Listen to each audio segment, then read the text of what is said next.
Hello and welcome to my YouTube channel. हमने last जो lecture upload किया था अपने यूट्यूब चैनल पे वो एक्सरसाइज 1.6 का था, जिसमें मैंने एक सवाल करवाया था। अब कुछ स्टूडेंट्स ने मुझसे कहा था कि इसमें 1.5 भी आप अपलोड कर दें, तो इसलिए फिर मैंने 1.6 को भी स्टॉप कर दिए। पहले 1.5 में आपको कंप्लीट जो है वो अपलोड कर देता हूँ ताकि आपको 1.5 आप पहले कर लें, उसके बाद फिर हम दोबारा से फिर 1.6 का जो सेकंड पार्ट थर्ड पार्ट है वो अपलोड कर देंगे वहाँ पर, ठीक है। तो आज हम एक्सरसाइज 1.5 सॉल्व करेंगे, ग्रेड 9 मैथमेटिक्स की। यूनिट नंबर 1 हमारा क्या है, रियल एंड कॉम्प्लेक्स नंबर। अब एक्सरसाइज 1.5 का जो पहले दूसरा और तीसरा सवाल है बहुत ही आसान है, तो इसलिए मैं ये ज़्यादा डीप में नहीं समझाऊंगा ताकि आपका टाइम भी जो है वो कम से कम वेस्ट हो इसमें। तो आप बस जल्दी समझ लेंगे कि ये क्या चीज़ है, इसमें क्या हमने काम करना है। कह रहे हैं right the following complex number in the form of a plus iota b for the given ordered pairs. यानी आपने ये जो आपको ऑर्डर पेयर दिए हुए हैं इसको आपने कॉम्प्लेक्स नंबर की फॉर्म में रिप्रेजेंट करना है। और कॉम्प्लेक्स नंबर की फॉर्म का मतलब क्या होता है, a प्लस आयोटा b की फॉर्म में रिप्रेजेंट करना है। ऑर्डर पेयर के बारे में थोड़ा सा आपको बता दूं कि ऑर्डर पेयर क्या होता है। देखें, ऑर्डर पेयर का मतलब क्या होता है, पेयर का मतलब दो, ठीक है। पेयर का मतलब दो नंबर या दो चीज़ें, कोई भी दो चीज़ों को रेफर करता है। ऑर्डर का मतलब कि किसी एक परफेक्टली अरेंज हुई हुई चीज़, यानी मिसाल के तौर पर अगर हम बोलें कि भाई अल्फ़ाबेटिकल ऑर्डर अगर हम देखें तो अल्फ़ाबेटिकल ऑर्डर में ए बी सी डी इस तरीके से फॉलो किया जाता है। तो कल को अगर मैं ए कॉमा बी लिखता हूँ तो ये हमारा कहलाएगा ऑर्डर पेयर, और अगर मैं बी कॉमा ए लिखता हूँ तो ये हमारा कहलाएगा अनऑर्डर पेयर, ठीक है। तो ऑर्डर पेयर में हमेशा अल्फ़ाबेटिकल ऑर्डर अगर आप फॉलो करेंगे तो अल्फ़ाबेटिकल ऑर्डर में हमेशा ए पहले आएगा और बी बाद में आएगा, ऐसे ही बी पहले आएगा सी बाद में आएगा, तो ये अल्फ़ाबेटिकल ऑर्डर कहलाता है। तो सवाल ये है कि भाई यहाँ पर ये समझना ज़रूरी क्यों है।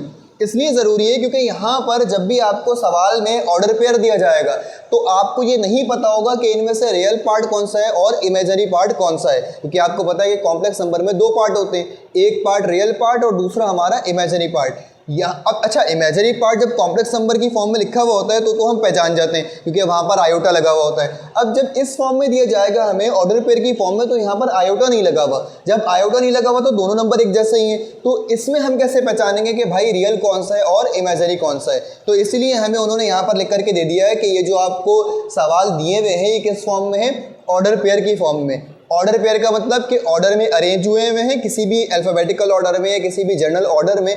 और याद रखिएगा कि जब भी ऑर्डर पेयर की बात की जाएगी तो ऑर्डर पेयर में हमेशा पहला वाला क्या होगा, रियल, और दूसरा वाला क्या होगा, हमेशा इमेजिनरी। क्योंकि अगर आप इस वाली चीज़ को देखें, यह है a प्लस आयोटा b, तो a हमेशा पहले आता है, तो इस वाले केस में भी हमेशा जो पहले आएगा वो क्या होगा, रियल, और जो बाद में आएगा वो क्या होगा, हमेशा इमेजिनरी। तो वो कह रहे हैं कि ये जितने भी आपको हमने लिख के दिए हुए ऑर्डर पेयर, इसको आपने a प्लस आयोटा b यानी कॉम्प्लेक्स नंबर की फॉर्म में रिप्रेजेंट करना है। तो आप इसको कर देते जल्दी जल्दी। ये अच्छा, एक चीज़ याद रखिएगा, कॉम्प्लेक्स नंबर हमेशा किससे रिप्रेजेंट किया जाएगा, स्मॉल z से। तो हम इसको सबसे पहले लिखेंगे यहाँ पर स्मॉल z, और फिर आप इसको लिखेंगे, इसमें से रियल पार्ट कौन सा है, 1 है, और बीच में क्या आता है, हमेशा इसके प्लस आता है, और दूसरा पार्ट क्या है इसका, इमेजिनरी। तो ये आगे आपका इमेजिनरी पार्ट, और इमेजिनरी पार्ट के साथ हमेशा क्या लगेगा, आयोटा। तो ये आपकी इसकी रिप्रेजेंटेशन हो गई in the form of a plus iota b। a plus iota b का मतलब रियल प्लस इमेजिनरी पार्ट की फॉर्म में। तो मैंने जैसे बताया ऑर्डर पेयर में हमेशा पहला वाला क्या होगा, रियल, और दूसरा वाला हमेशा क्या होगा, इमेजिनरी। सेम ऐसे ही इसमें देख लें, ये दोनों बिल्कुल ऐसे ही होंगे। ये था 1,2, 2,2, 3,4। इन तीनों को हम एक ही तरीके से देखेंगे क्योंकि ये तीनों एक ही जैसे सवाल हैं। देखिए z इज इक्वल टू, ये हो जाएगा आपके पास 2 + 2 आयोटा, और यहाँ से हो जाएगा z is equal to 3 + 4 iota. आपने बस एक बात याद रखनी है कि पहला वाला हमेशा रियल और दूसरा वाला हमेशा इमेजिनरी। तो हमने पहले वाले को यहाँ पर हमेशा इस तरीके से लिखना है, और दूसरे वाले के साथ हमेशा क्या लगेगा, आयोटा लगेगा। अब आ जाए फोर्थ पार्ट की तरफ। फोर्थ पार्ट में लिखा हुआ है -1,1।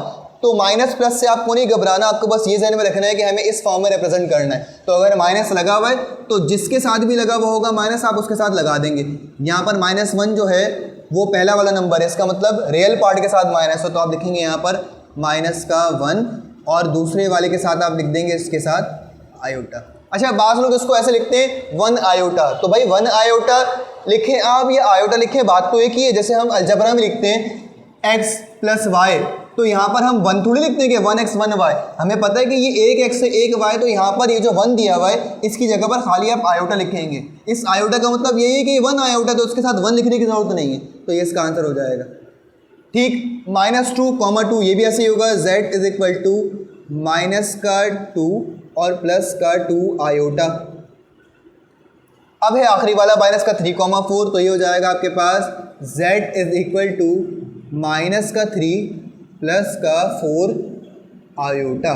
तो ये होगा आपके पास सारे बिल्कुल वैसे ही, बिल्कुल सिमिलर है, ठीक है। इसमें कहीं कोई मुश्किल चीज़ नहीं है, सारे एक जैसे ही हैं बिल्कुल, ठीक है। अब आते हैं इसके सेकंड पार्ट की तरफ। कह रहे हैं आइडेंटिफाई करें real and imaginary part for the following complex number. अच्छा, अब इसमें देखिएगा, जहाँ पर भी ये इस फॉर्म में दिया हुआ है आपको,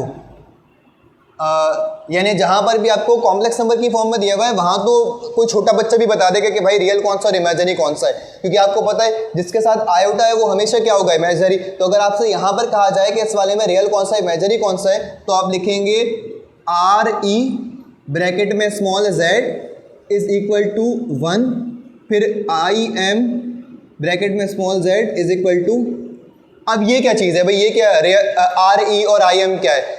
RE का मतलब होता है रियल, ये रियल की शॉर्ट फॉर्म है, और ब्रैकेट में Z का मतलब ये है कि ये कॉम्प्लेक्स नंबर का रियल पार्ट है। ऐसे ही IM मतलब इमेजिनरी, Z मतलब कॉम्प्लेक्स नंबर, तो ये कॉम्प्लेक्स नंबर का इमेजिनरी पार्ट है। तो हमने देखा कि रियल पार्ट यहाँ पर 1 है और इमेजिनरी पार्ट कौन सा है, यहाँ पर 2 है, क्योंकि वो आयोटा के साथ है। अब बाद बच्चे इसमें गलती करते हैं कि वो इमेजिनरी में 2 के साथ आयोटा लिख देते हैं। भाई यहाँ पर आयोटा लिखने की जरूरत नहीं है, क्योंकि आयोटा ही ये बात बता रहा है आपको कि ये इमेजिनरी पार्ट है। तो जब हमने यहाँ पर इमेजिनरी लिख दिया, तो यहाँ पर हम आयोटा दोबारा नहीं लिखेंगे। सेम ऐसा ही इस वाले में देखिए आप, इसका होगा रियल REZ क्या होगा इसका, और IMZ क्या होगा।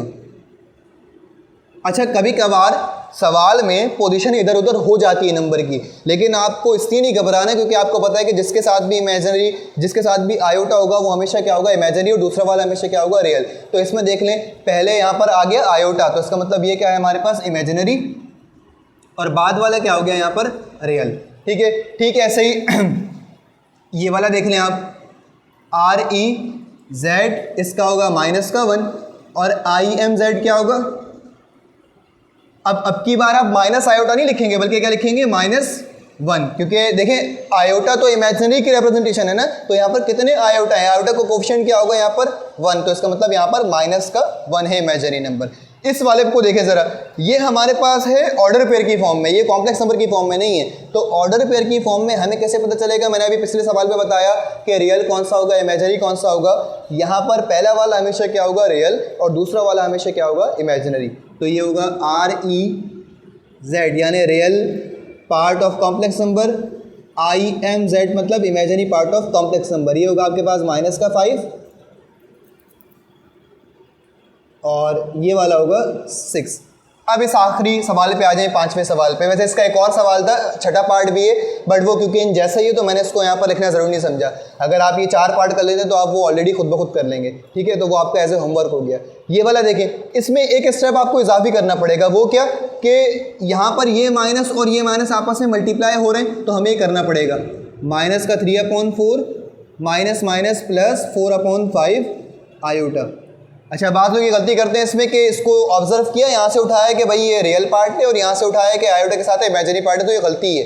क्योंकि जब 2 साइन एक साथ मल्टीप्लाई में आ जाए तो उन साइन को हमें सॉल्व करना पड़ता है। तो ये साइन मल्टीप्लाई होकर क्या हो जाएंगे, प्लस। अब आप निकालें इसमें से रियल क्या है, तो इसमें से रियल होगा -3/4, और अगर इमेजिनरी निकालें तो इमेजिनरी होगा 4/5 प्लस का 4/5। अगर आप ये स्टेप करने से पहले रियल इमेजिनरी निकाले तो इसमें क्या होता है, ये नेगेटिव का होता है, नेगेटिव का।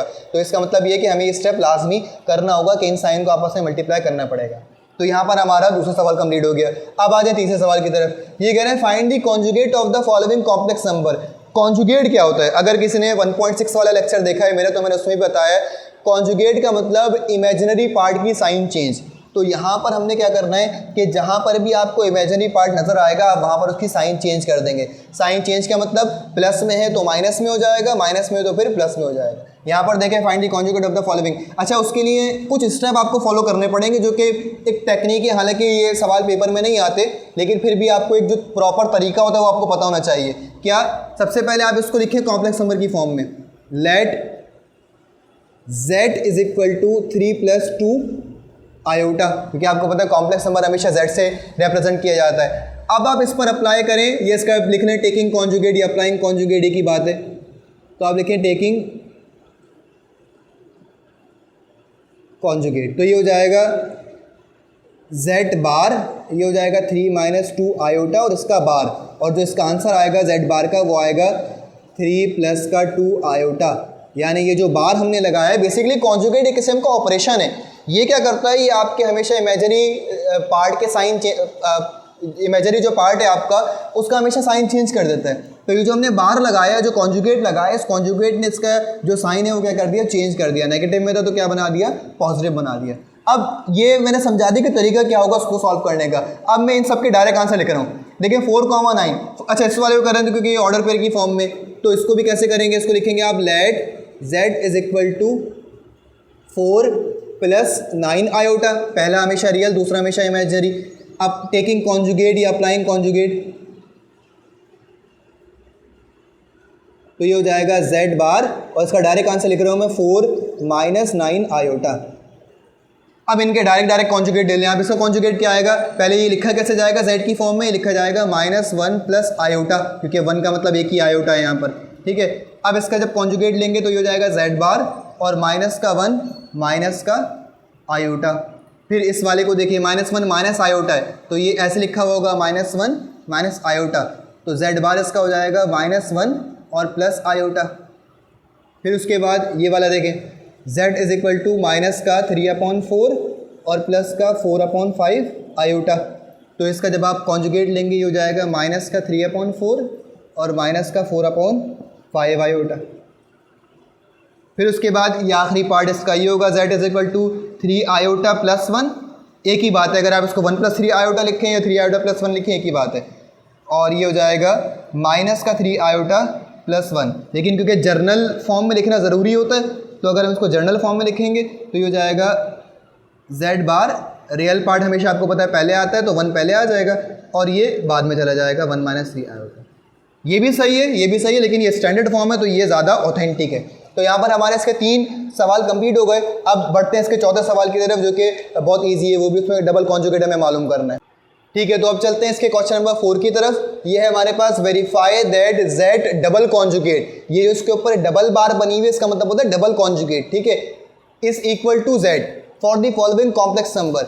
यानी आपने इसमें ये प्रूफ करना है कि अगर हम किसी कॉम्प्लेक्स नंबर का 2 बार कॉन्जुगेट लें, यानी एक बार आपने कॉन्जुगेट लिया फिर उसके बाद दोबारा कॉन्जुगेट लिया, तो वो वापस से अपनी असल हालत में आ जाता है, यानी वो जिस फॉर्म में होता है कॉम्प्लेक्स नंबर वो उसी फॉर्म में वापस आ जाता है। करके देख लेते हैं। और कॉमन सेंस भी आपको यही कहता है कि भाई अगर आपने एक बार कॉन्जुगेट लिया तो मिसाल के तौर पर कोई अगर इमेजरी साइन आपका प्लस का है तो माइनस का हो गया, जब दोबारा कॉन्जुगेट लेंगे तो माइनस से प्लस का हो जाएगा। तब इसको हमने यहाँ पर प्रूफ करने, वेरीफाई करने।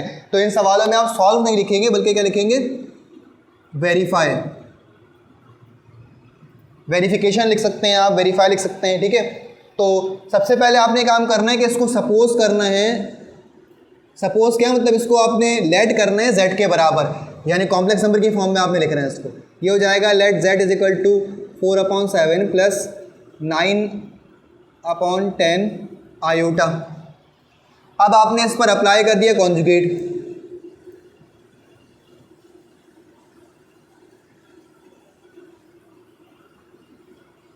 ठीक है। जब आपने कॉन्जुगेट अप्लाई कर दिया तो ये हो गया आपके पास z बार और इसका साइन चेंज हो जाएगा 4/7 माइनस का 9/10 आयोटा, ठीक है ना।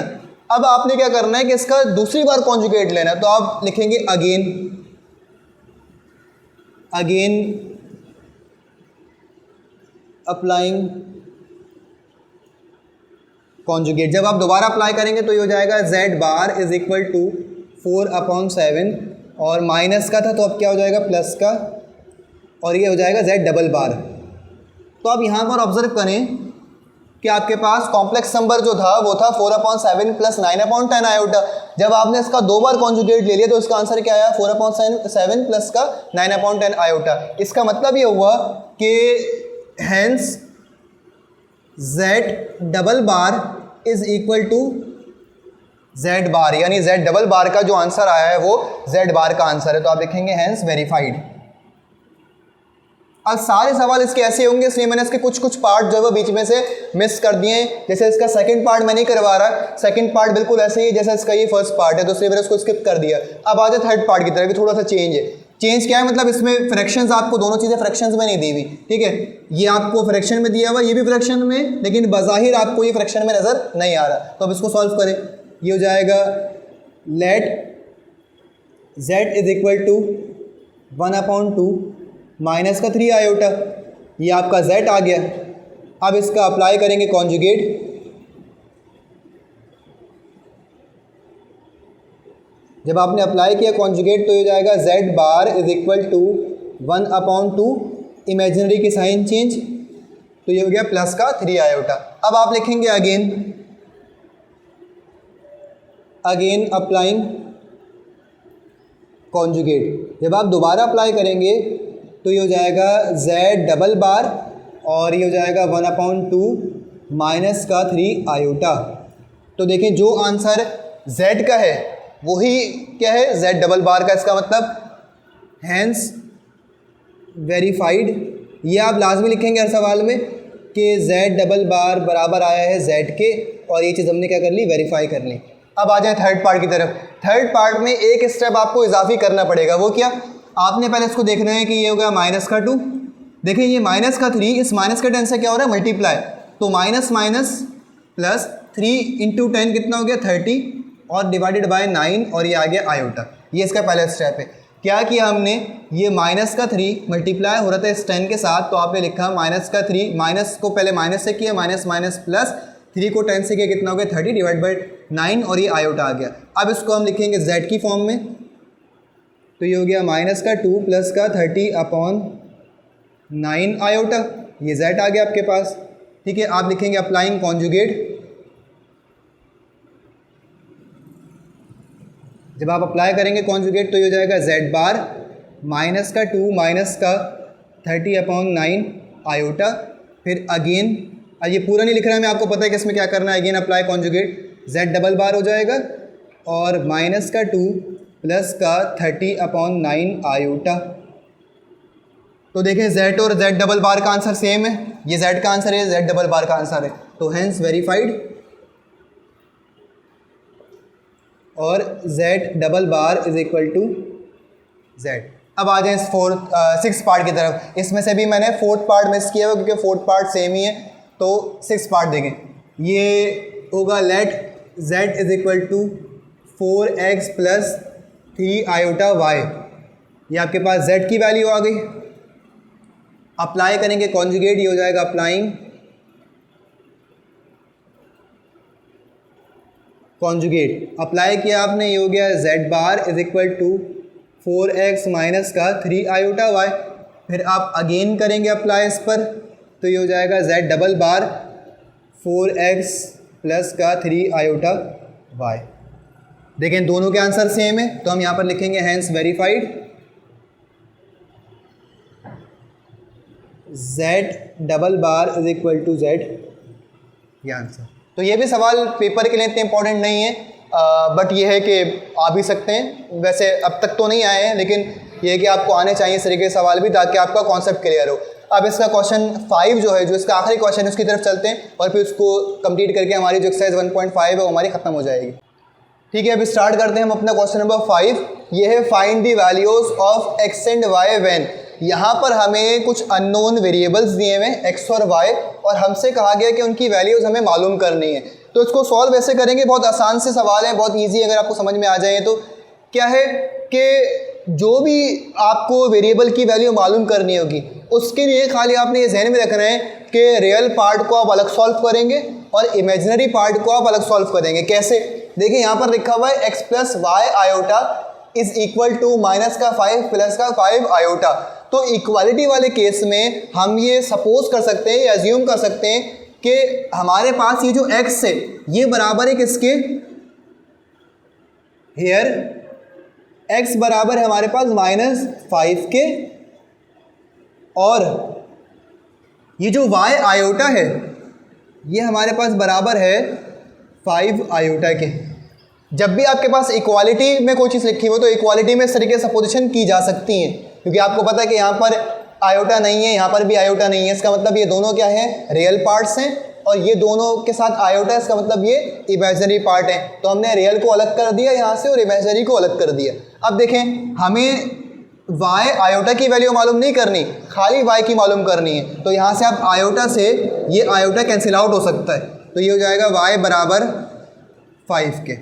तो x की वैल्यू आ गई माइनस का 5 और y की वैल्यू आ गई प्लस का 5। अब बहुत सारे बच्चों के जहन में सवाल आ सकता है कि सर ये आयोटा से आयोटा कैसे कैंसिल हो गया। तो भाई आप ऑब्जर्व करें कि ये y और आयोटा ये दो अलग अलग वेरिएबल्स हैं ना, तो जब ये एक साथ लिखे हुए हैं इसका मतलब ये आपस में क्या हो रहे हैं, मल्टीप्लाई हो रहे हैं। ऐसे ही ये जो 5 है इसके साथ ही आयोटा मल्टीप्लाई हो रहा है, तो हम क्या कर सकते हैं, ये आयोटा अगर यहाँ मल्टीप्लाई हो रहा है तो वहाँ शिफ्ट होगा तो क्या हो जाएगा, डिवाइड हो जाएगा।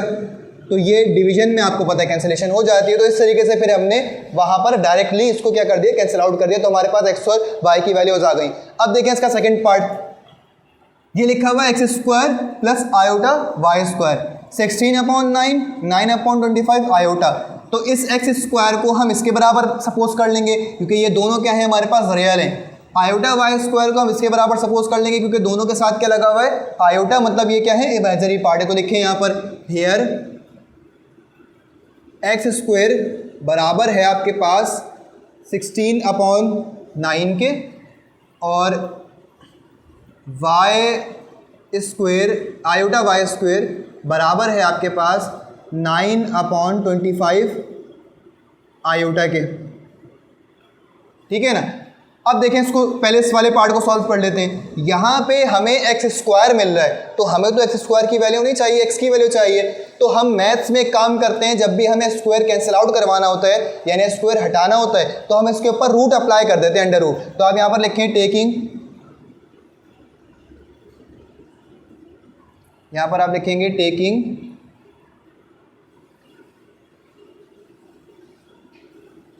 Square root on both side. Square root क्यों अप्लाई करी, क्योंकि हमें स्क्वायर कैंसिल आउट करवाना है। तो इसके इक्वल के दोनों तरफ हमने स्क्वायर रूट अप्लाई कर दी।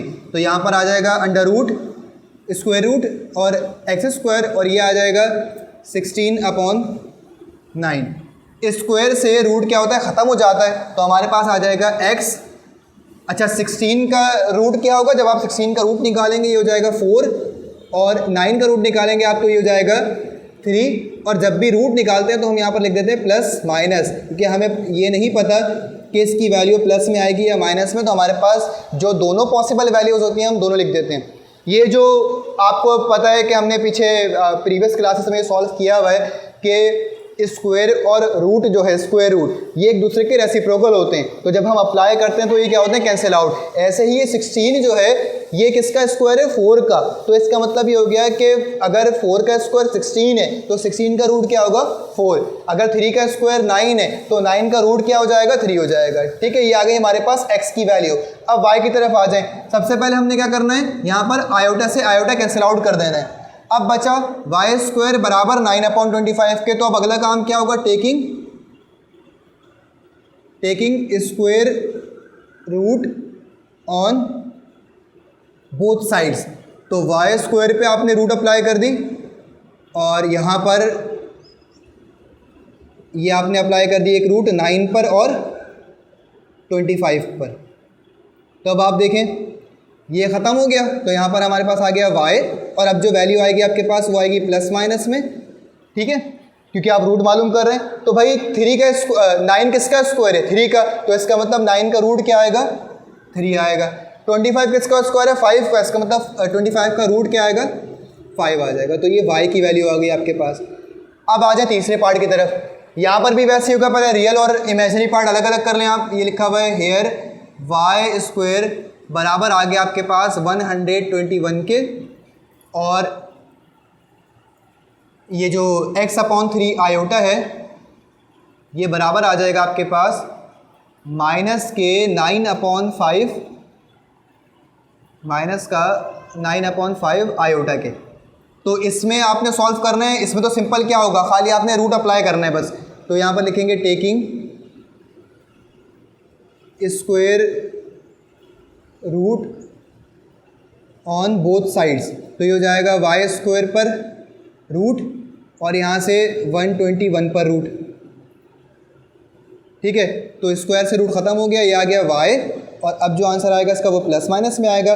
121 किसका स्क्वायर है, तो ये है 11 का, 11 इंटू 11 होता है 121, तो 121 का रूट क्या आएगा, 11 आ जाएगा। ठीक है भाई, अब इसकी तरफ आ जाएं, x/3 आयोटा। सबसे पहले काम ये करें कि इसका आयोटा ख़त्म करवा दें, तो ये हो जाएगा x/3 माइनस का 9/5। अब ये 3 यहाँ पर डिवाइड हो रहा है, तो ये ऊपर जाकर क्या हो जाएगा, मल्टीप्लाई, और किससे मल्टीप्लाई होगा, इस 9 से। तो ये हो जाएगा x बराबर माइनस का 9 मल्टीप्लाई बाय 3 और डिवाइडेड बाय 5। तो ये हो जाएगा x is equal to 9 into 3 कितना होता है, 27, तो माइनस का 27 और डिवाइडेड बाय, ये वाली चीज़ आपको पता है कि ये आप छोटी क्लासों में करके आए हुए हैं कि जब भी इक्वल के इधर उधर जो आपके पास कोई भी नंबर या कोई भी वेरिएबल होगा, जब वो शिफ्ट करवाया जाएगा तो उसका ऑपरेशन चेंज हो जाएगा। प्लस का है तो माइनस का हो जाएगा, माइनस का है तो प्लस का हो जाएगा। ऐसे ही अगर मल्टीप्लाई का है तो डिवाइड का, और अगर डिवाइड का है तो मल्टीप्लाई। तो यहाँ पर ये 3 डिवाइड हो रहा था, तभी हमने इसको वहाँ जाकर क्या करवा दिया, मल्टीप्लाई करवा दिया। अब आ जाए इसके आखिरी पार्ट की तरफ। तो यहाँ पर भी पहले आपने वही काम करना है कि रियल और इमेजरी को अलग कर लेना है। तो √5/3 x बराबर आ जाएगा 6/√3 और √2 के, ठीक है। और फिर उसके बाद अब इमेजरी पार्ट है, तो पहले इस पार्ट को सॉल्व कर लेते हैं कैसे होगा।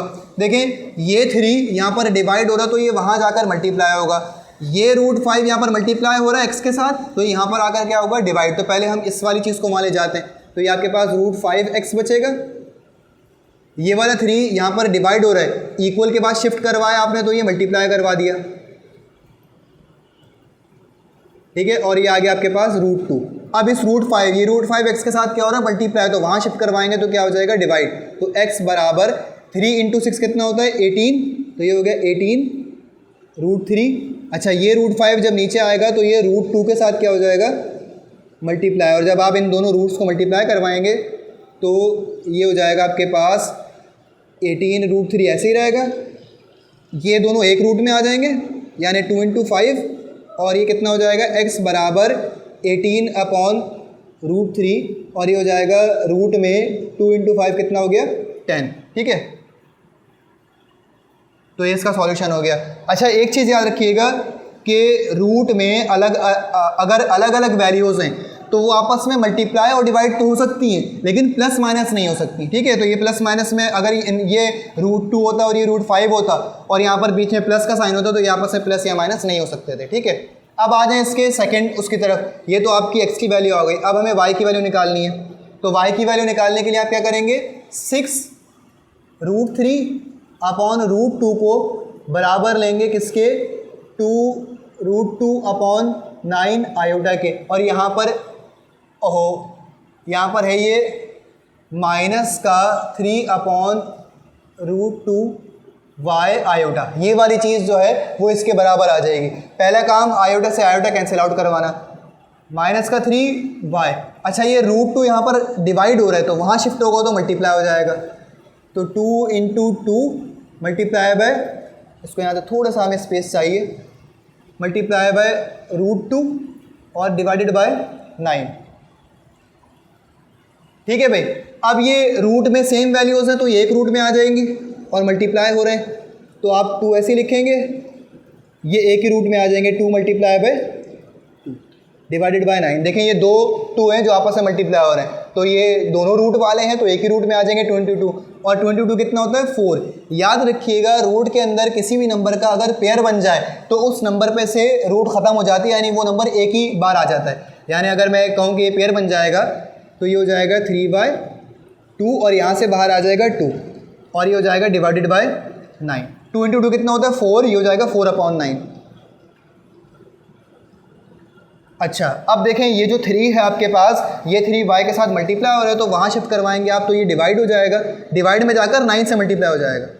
तो 9 इंटू -3, तो इट वुड बी माइनस का 4/9 3 एक चीज़ याद रखेंगे आप कि माइनस अगर डिनोमिनेटर के साथ हो या माइनस न्यूमरेटर के साथ हो, फ्रैक्शन में माइनस हमेशा सेंटर में चला जाता है, ठीक है। यहाँ पर लगा देंगे आप इसको।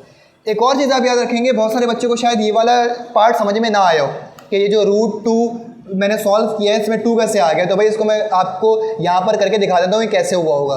देखिए लिखा हुआ है रूट में ये √2 मल्टीप्लाई हो रहा है √2 के साथ ना, तो √2 का मतलब ये हुआ कि ये एक रूट में आ सकते हैं। ठीक वैसे जैसे हमने ये वाला पार्ट किया था, एक रूट में आ सकते हैं, तो आप इसको मल्टीप्लाई करेंगे कितना हो जाएगा 4। और आपको पता है कि 4 किसका स्क्वायर है 2 का, मतलब 4 का रूट क्या आ जाएगा 2 आ जाएगा। इसी वजह से मैंने यहाँ पर इसको डायरेक्टली क्या लिख दिया 2। और आप एक चीज़ और ध्यान में रख सकते हैं कि भाई रूट में अगर किसी भी नंबर का पेयर बन जाए तो उस नंबर पे से रूट ख़त्म हो जाती है और वो नंबर खाली आपके पास बाहर आ जाता है इंडिविजुअल नंबर। तो ये इसका आंसर हो गया। तो यहाँ पर हमारी जो एक्सरसाइज 1.5 है वो सॉल्व हो गई है। ठीक है, तो इसमें कोई चीज़ अगर नहीं समझ में आई हो तो आप कमेंट बॉक्स में पूछ सकते हैं। फिर इंशाल्लाह नए लेक्चर में आपसे मुलाकात होती है। Stay tuned.